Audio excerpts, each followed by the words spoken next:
no nome sem igual do Teu Filho, Senhor Jesus Cristo. Queremos entrar, Deus, mais uma vez na presença santa do Senhor. Pedimos-te perdão das nossas culpas, dos nossos pecados, das nossas iniquidades.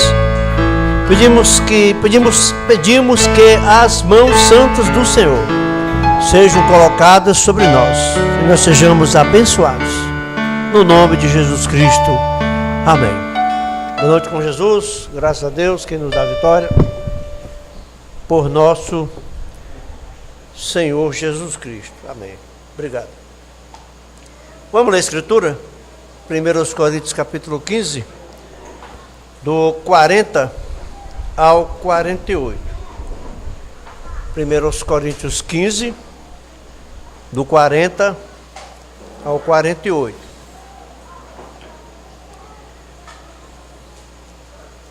A pessoa diz assim: o pastor não espera a gente ler, né? Mas para isso, abrir a Bíblia, mas para isso é que a Escritura já está anunciada de antemão, né? A Escritura já está anunciada, aí na hora que é só pegar e abrir, né? E há corpos celestes e corpos terrestres, mas uma é a glória dos celestes e outra a dos terrestres. Uma é a glória do sol e outra a glória da lua e outra a glória das estrelas. Porque uma estrela difere em glória de outra estrela. Assim também a ressurreição dos mortos. Semeia-se corpo em corrupção, ressuscitará em incorrupção. Semeia-se em ignomínia, ressuscitará em glória. Semeia-se em fraqueza, ressuscitará com vigor. Semeia-se corpo animal, ressuscitará corpo espiritual.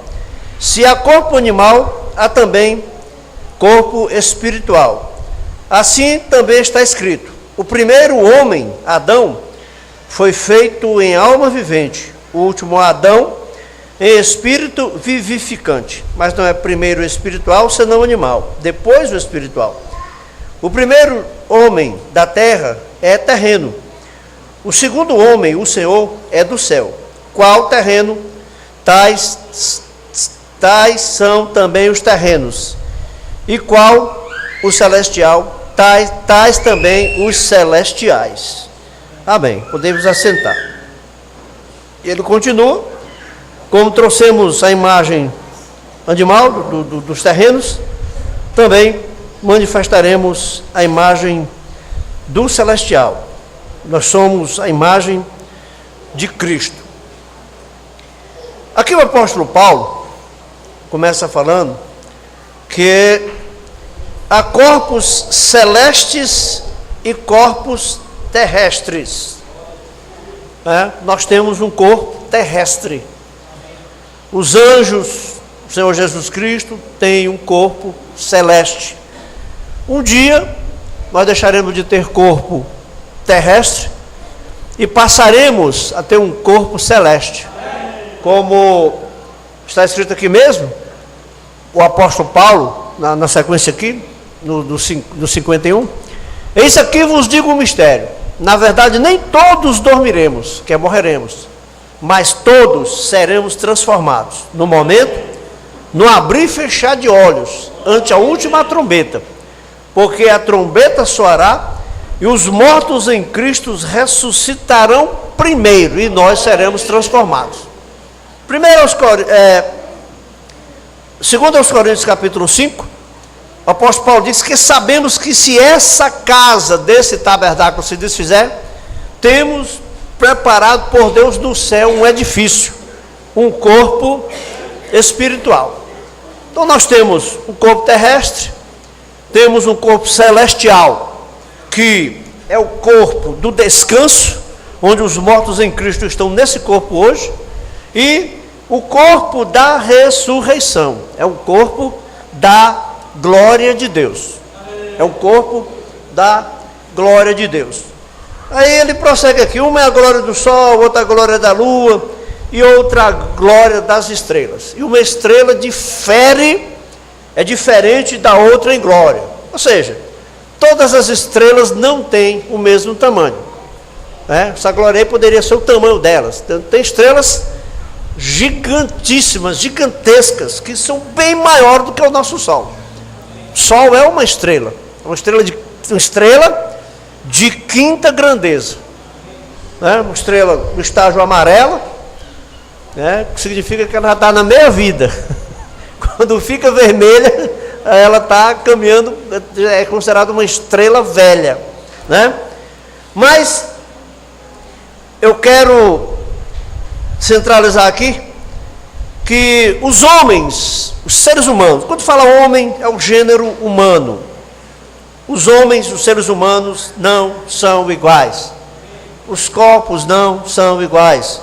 As naturezas não são iguais. Essa mensagem aqui, o tempo da colheita, a partir do parágrafo 45, irmão Brando, mensageiro de Deus, fala assim: Deus é soberano. Soberano é quem tem todo o poder, reina sozinho.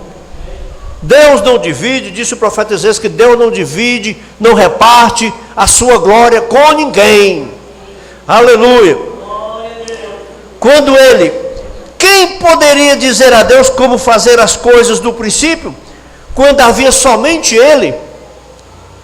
Né? Quem poderia dizer a Deus como fazer as coisas? Às vezes nós podemos não concordar com as coisas. Jesus passou no tanque de Betesda, tinha uma multidão de cegos, aleijados, paralíticos. Jesus curou um. Por que Jesus curou só um?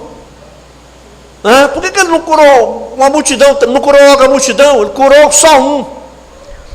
Ninguém pode ensinar a Deus. Vê, e se temos vida eterna, há somente uma forma de vida eterna, e esta é de Deus. Zoe, né? Z-O-E, significa a vida de Deus, a vida eterna. Então, se temos vida eterna, nós estávamos com Deus então, uma parte de Deus. Nós éramos seu atributo. Nós somos agora seu atributo. E porque no princípio era o verbo, e o verbo é um pensamento expressado, o verbo é ação. Jesus é o verbo de Deus, Jesus é o modo de agir de Deus, Jesus é Deus agindo. Aleluia. E então éramos seus pensamentos, então expressados na palavra, e se tornou o que somos. Essa é a razão de nossos nomes, talvez, não que temos agora, mas nossos nomes foram colocados no livro da vida do Cordeiro antes da fundação do mundo. Até o irmão Bruno fala que assim como os defeitos de cada igreja, uma vai remontando na outra. Os defeitos da igreja de Éfeso remontaram na de Esmirna, aí foi remontando na de Pérgamo, mas também as virtudes vão remontando. As virtudes também são consequentes, são atribuídas a todas as eras da igreja. E numa delas lá fala que nós receberemos uma pedra, e na pedra um novo nome. Tem gente achando que já está com um novo nome. O novo nome é uma promessa para começar, nem para a era de Laodiceia não é. Eu creio que é pedra, por ali, lá para o meio, né? E receberemos um novo nome. Esse nome nós só receberemos lá. Nós teremos um novo nome lá. Aleluia. Vem. E se não estava lá, então nunca estará lá. Irmãos, só vai para o céu quem tiver o nome no livro da vida do Cordeiro. Agora, quando é que esse nome é botado no livro da vida do Cordeiro? Esse nome não vai ser botado no livro da vida do Cordeiro. Quem vai para o céu, o nome já está no livro da vida do Cordeiro, já está no livro da vida desde antes da fundação do mundo. Você pega uma pessoa, aceita Jesus, o Senhor escreve o nome dele no livro da vida. Não. Se o nome dele está no livro da vida, está. E não poderá não sair. Mas a questão, por que o nome dele já está lá? Porque Deus sabia quem vai se salvar e quem não vai. Deus sabia quem vai ser arrebatado e quem não vai. Deus sabe de antemão, irmãos. Nós não sabemos. Irmão Brando até fala, por pensamento de fé eu creio que eu serei. Aleluia.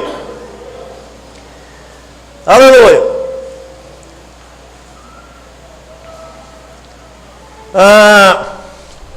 Mas nossos nomes foram colocados no livro da vida do Cordeiro antes da fundação do mundo, vem? E se não estava lá, então nunca estará lá, vem? E Jesus veio remir todos aqueles, isto é, cujos nomes estiveram naquele livro, vem? Ele sabia. Amém, Deus sabia, Deus sabe os nomes que estão lá. Agora nós que temos que produzir os frutos, porque se os nossos nomes estão no livro da vida do Cordeiro, Deus sabia que nós produziríamos os frutos que a palavra de Deus exige que nós produzamos. Venhamos a produzir. O oleiro, como Romanos 8 diz, quem pode dizer ao oleiro, né? A pessoa, o barro pega e diz, me faz um vaso assim, me faz um vaso para isso, não, o barro não decide, quem faz o barro é o oleiro. O oleiro, Romanos 8 diz, quem pode dizer ao oleiro, pode o barro dizer, faça-me assim, vem, não. Deus tem que mostrar todos os seus atributos, e então ele tem que fazer um vaso de desonra e outro de honra, para mostrar aquele, é claro. Agora ele é soberano, veja você, ninguém pode lhe dizer o que fazer. Irmão, nós podemos querer ensinar todo mundo, mas nós não vamos poder ensinar a Deus. Porque a maioria das pessoas sabe para ensinar. Todo mundo sabe para ensinar. Só não sabe a fazer. Muitas pessoas ensinam, mas não fazem, não sabem fazer. E ele nos faz diferentes. Nos é dito até mesmo na Bíblia que as estrelas são diferentes umas das outras. Uma estrela é diferente de outra. Você sabe, há uma diferença no céu, nos anjos. Até nos anjos tem uma diferença. Seres angelicais, existem anjos, há querubins, há os serafins. Eles são diferentes ali, têm atribuições diferentes. E todos nós somos diferentes. A diversidade. Por isso que nós não podemos querer que as pessoas pensem com a nossa mente. Por causa disso. E todos nós somos diferentes. E Deus fez grandes montanhas. Ele fez as planícies, campinas, grama, deserto, água. Veja, Ele é diferente. Ele é um Deus de variedade. Aleluia! E veja o seu povo aqui nesta manhã. Alguns de nós somos brancos, outros negros, outros morenos, outros amarelos, outros vermelhos. Os índios são chamados de pele vermelha, principalmente nos Estados Unidos. Aqui não, aqui é um tom de moreno, mas lá a pele é chamada pele vermelha, os índios. Vem? É o seu povo. Deus não tem tudo igual, irmão. Deus não tem tudo igual. Ele é um Deus de variedade. Então eu penso que ele tem a mesma coisa entre os seus ministros. Não são iguais. Agora do 57 ao 75. Aleluia. Jesus uma vez disse em São João 6,48. Eu creio que isto é certo, como eu anotei isto nesta manhã. Eu sou o pão da vida. Aleluia. O pão naquele tempo era um dos principais alimentos, irmãos. Naquele tempo. Isto é certo. Isto foi na festa da Páscoa, quando os judeus estavam comendo o seu kosher, que é o pão sem fermento. A festa da Páscoa é a comemoração da saída do povo judeu do Egito. E Deus ordenou que eles todos os anos fizessem a festa da Páscoa. Todos os anos fizessem a festa da Páscoa, a festa da saída, que é a festa do livramento do povo de Deus. E Jesus também observou, só que Jesus colocou na Páscoa do cristianismo o pão como símbolo do seu corpo e o vinho como símbolo do seu sangue. Porque a Páscoa do judeu era comida com ervas amargosas, ervas amargas, um animal, um carneiro, um cordeiro e vinho. E eles, quando comeu aquilo, saiu. Então foi a comemoração. Jesus, quando deu a nossa Páscoa, deu o pão como símbolo do seu corpo e o vinho como símbolo do seu sangue. Aleluia. Então o pão da Páscoa é sem fermento. Por isso que a nossa Santa Ceia,